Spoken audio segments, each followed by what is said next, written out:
चलिए अब बात करेंगे कि इसकी properties of average. Property average की क्या होती है नंबर्स के रेस्पेक्ट में, इसको जरा समझ लेते हैं, ठीक है। तो यहां पर आपका हेडिंग डालेंगे property of average.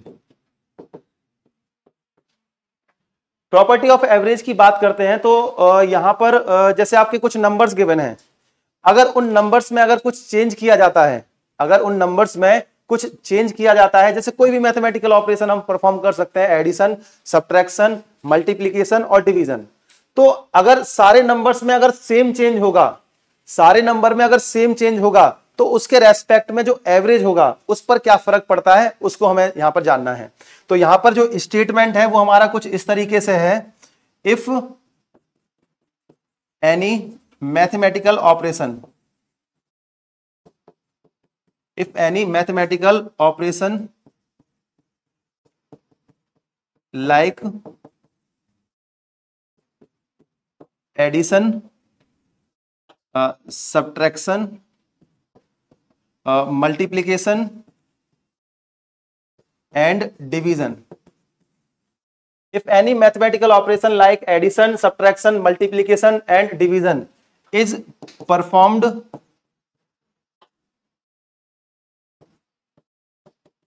with each number, then the same change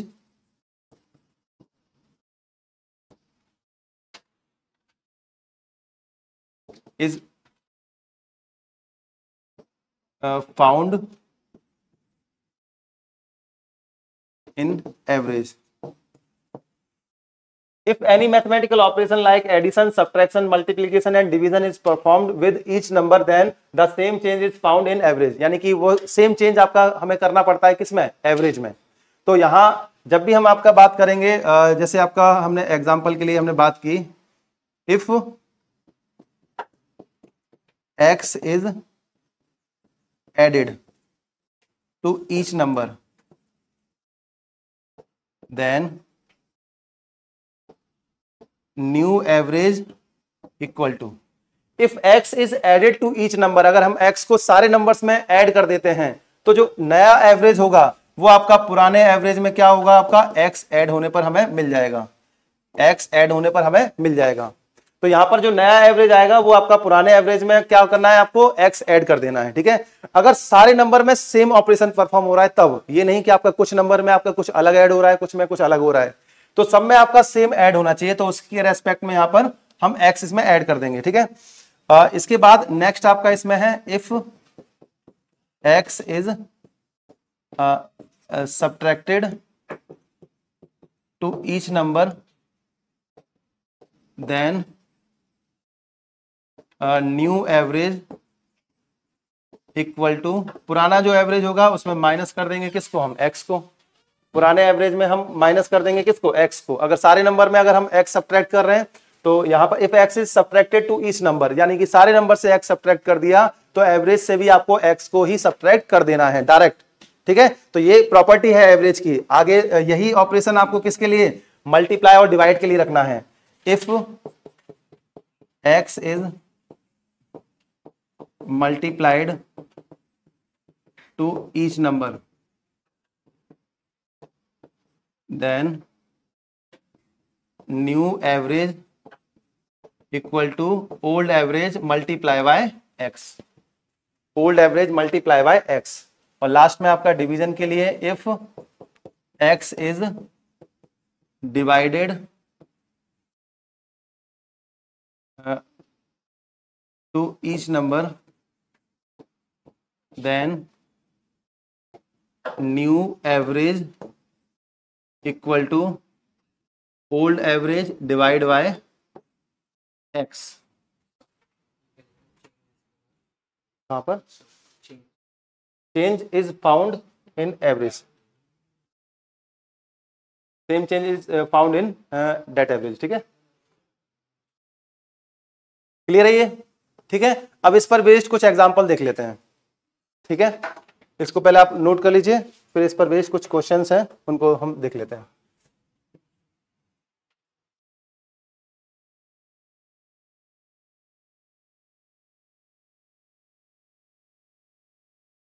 clear सबने?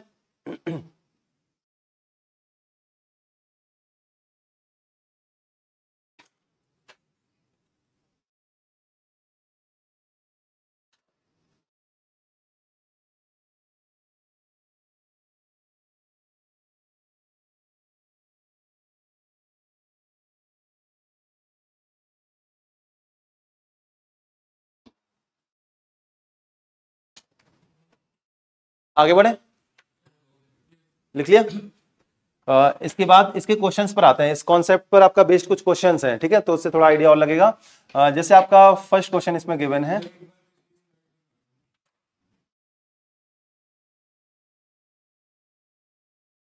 समझाना इसमें कुछ? हाँ, समझाना तो नहीं है, मतलब सब में वही चेंज करना है, एडिशन हो चाहे सब्ट्रैक्शन, मल्टीप्लिकेशन या डिवीजन। आगे बढ़े, लिख लिया? लिख लिया।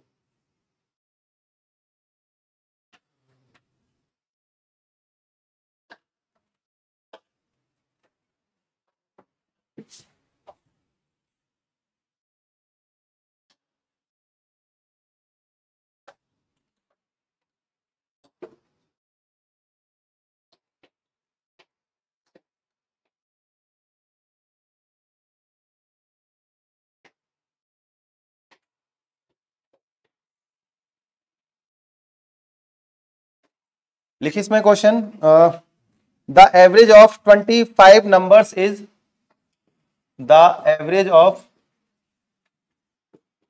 25 numbers is 8 if each number is multiplied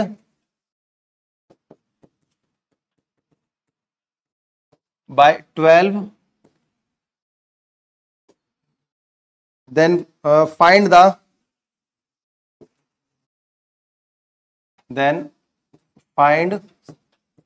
the new average।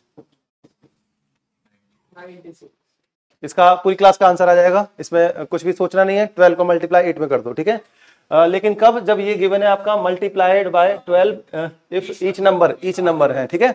सारे नंबर्स में अगर 12 से मल्टीप्लाई हो रहा है तो नया एवरेज जो आएगा उसमें भी आपका 12 से मल्टीप्लाई हो जाएगा। तो यहां पर इसको लिख लेंगे, आपका new average equal to 8 into कितना आएगा 12 इक्वल टू 96, ठीक है। आगे इसके सेकंड क्वेश्चन की तरफ चलते हैं। सेकंड क्वेश्चन अगर इसकी लैंग्वेज में थोड़ा सा हम चेंज करेंगे तो क्वेश्चन किस तरह से बनेगा, जैसे the average of 23 number, the average of 23 numbers is 8 is 81, is 81 if each number is divided by, if each number is divided by 5 and then 2.5 added to each number, and then 2.5 added to each number, then find the new average,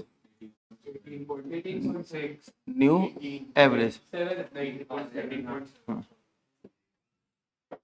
question की language में change कर देंगे, लेकिन आपको वो confuse नहीं कर पा रहे ना।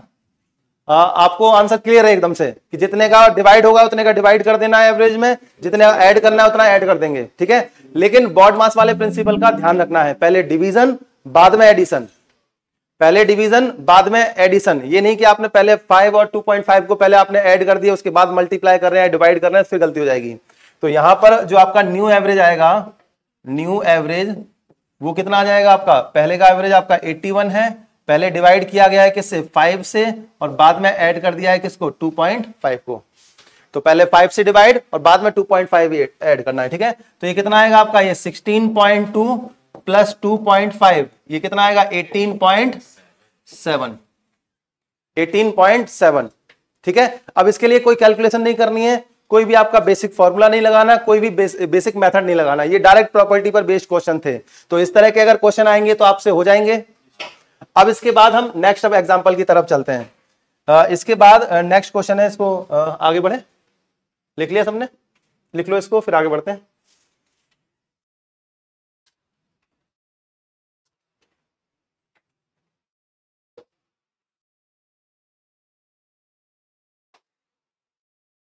क्वेश्चन की लैंग्वेज समझना सबसे ज्यादा जरूरी है कि जब एग्जाम में क्वेश्चन आएगा तो आप हो सकता है कि ट्रिक भूल जाओ, या हो सकता है आपको जो मेथड बताए गए हैं वो भी आपको ध्यान ना रहे, लेकिन क्वेश्चन को एक बार समझने की कोशिश करेंगे कि क्वेश्चन में क्या गिवन है, क्या पूछा गया है, तो आप उसमें फिर अपना कोई भी मेथड लगाने की फिर कोशिश कर सकते हैं। जैसे अगर आपको बेसिक मेथड पता है कि एवरेज हमारा ये इस तरह से फाइंड करते हैं, तो अगर आप ट्रिक भूल भी गए हैं तब भी आप उस क्वेश्चन को बड़े आसानी से सॉल्व कर पाएंगे अगर आपको बेसिक चीजें पता है तो।